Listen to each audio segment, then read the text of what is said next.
भारत एक ऐसा देश जहां स्पिरिचुअलिटी काफी गहरी है। यहीं से हिंदुइज्म और बुद्धिज्म का जन्म हुआ। हिंदुइज्म, जिसे अक्सर जीवन जीने का तरीका माना जाता है, हजारों साल पुराना है और इसकी शुरुआत इंडस वैली सिविलाइजेशन से जुड़ी हुई है। दूसरी तरफ बुद्धिज्म 6ठी शताब्दी बीसीई में गौतम बुद्ध के एनलाइटनमेंट के साथ आया, जिन्हें बाद में बुद्धा के नाम से जाना गया। दोनों ही धर्म प्राचीन भारत के ज्ञान और स्पिरिचुअलिटी की धरती से उभरे।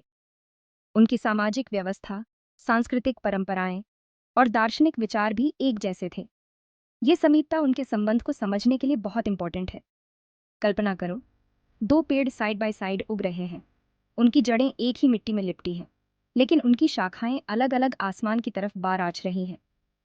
ये उदाहरण हिंदुइज्म और बुद्धिज्म के बीच के संबंध को सही तरह से दर्शाता है। जहां एक तरफ उनकी शुरुआत एक ही है, वहीं दूसरी तरफ उनकी स्पिरिचुअलिटी का तरीका, उनके मुख्य सिद्धांत और मोक्ष प्राप्ति के मार्ग अलग अलग हैं। इन दोनों प्रभावशाली धर्म के बीच के संबंध को अच्छी तरह से समझने के लिए उनकी समीपता और अंतर को समझना बहुत जरूरी है। पहली बार देखने में ऐसा लगता है कि बुद्धिज्म और हिंदुइज्म में कई मूलभूत बातें एक जैसी हैं। दोनों ही धर्म दार्मा, कार्मा और पुनर्जन्मा पर जोर देते हैं। ये तीसरी बातें हिंदू धार्मिक विचारों में गहरी स्थित हैं। धर्मा, जिसका मतलब अक्सर धर्म या कर्तव्य होता है, दोनों ही धर्म में अच्छे आचरण का मार्ग दिखाता है। ये ब्रह्मांड का नियम है जिसका पालन हर व्यक्ति को करना चाहिए। उसी तरह कर्मा, जो कि कारण और असर का नियम है, दोनों ही धर्म में बहुत महत्वपूर्ण भूमिका निभाता है। हर एक कार्य, विचार और इरादा कर्मा बनता है, जो भविष्य के अनुभव और पुनर्जन्म को प्रभावित करता है।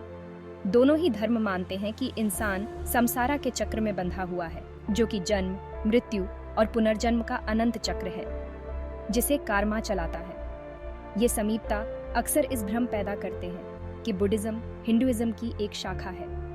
हालांकि गहराई से जांचने पर इन दोनों धर्म के बीच इन विचारों की व्याख्या और उनके परिणाम में अंतर दिखता है, जो अंततः उनके मोक्ष प्राप्ति के अलग अलग मार्ग तय करते हैं।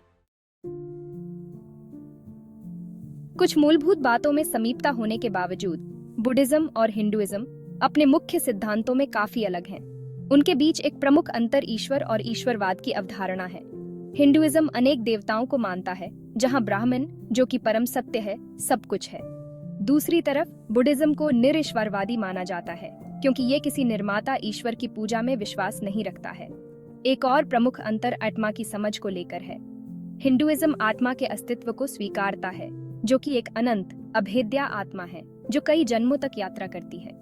इसके विपरीत बुद्धिज्म अनात्मा की अवधारणा को प्रस्तुत करता है, जिसका मतलब है आत्मा का अभाव। इसका कहना है कि कुछ भी स्थायी नहीं है, स्वयं आत्मा भी नहीं, जो कि निरंतर बदल रही है और अनित्य है। ये मूलभूत अंतर उनके मोक्ष प्राप्ति के मार्ग तक फैला हुआ है। हिंदुइज्म विभिन्न योगास पर जोर देता है, जो कि आत्मिक साधना के मार्ग हैं, जिससे संसारा के चक्र से मुक्ति यानी मोक्ष की प्राप्ति होती है। दूसरी तरफ बुद्धिज्म 4 आर्य सत्य पर केंद्रित है, जो दुख, उसके कारण, उसके निरोध और अष्टांगिक मार्ग को पहचानता है, जो निर्वाणा यानी परम मुक्ति की ओर ले जाता है। अलग अलग दर्शन होने के बावजूद बुद्धिज्म और हिंदुइज्म सदियों से भारत में साथ साथ रहे हैं और उनका आपस में मेल जोल रहा है। इस सहानुभूति ने परस्पर प्रभावित होने और विचारों के विनिमय का एक जटिल संबंध बनाया। बुद्धा के विचार, खास करके अहिंसा और करुणा पर जोर, कुछ हिंदू संप्रदायों को पसंद आए, जिससे उनकी प्रथाएं प्रभावित हुई। इसी तरह बुद्धा की कला और स्थापत्य ने हिंदू परंपराओं से प्रेरणा ली और स्थानीय देवताओं और मोटिव्स को अपनाया। इस सांस्कृतिक मिलन ने दोनों ही धर्म को समृद्ध बनाया, जिससे एक जीवंत आत्मिक वातावरण बना जहां दोनों एक साथ फलते फूलते रहे। भक्ति आंदोलन, एक भक्ति प्रवृत्ति जो हिंदुइज्म में 6ठी शताब्दी सीई के ऑलरेडी दौर उभरी, ने दोनों धर्म के बीच की रेखा को और भी धूमिल कर दिया। कई भक्ति संतों ने अपने उपदेशों में करुणा और सार्वभौमिक प्रेम के बौद्ध विचारों को शामिल किया, ईश्वर के प्रति व्यक्तिगत भक्ति पर जोर दिया